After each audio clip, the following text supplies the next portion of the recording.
So today, I'll show you how to turn off the Xiaomi Smart Band 9.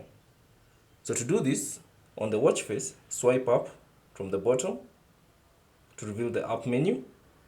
Then scroll down until you find the settings icon or the settings app.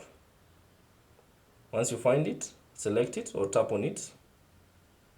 Then within the settings, scroll down and find the system option. Here it is. Tap on it.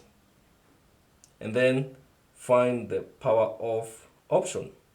So to power it off, just tap on power off and you'll be asked power off now. Then tap on the check mark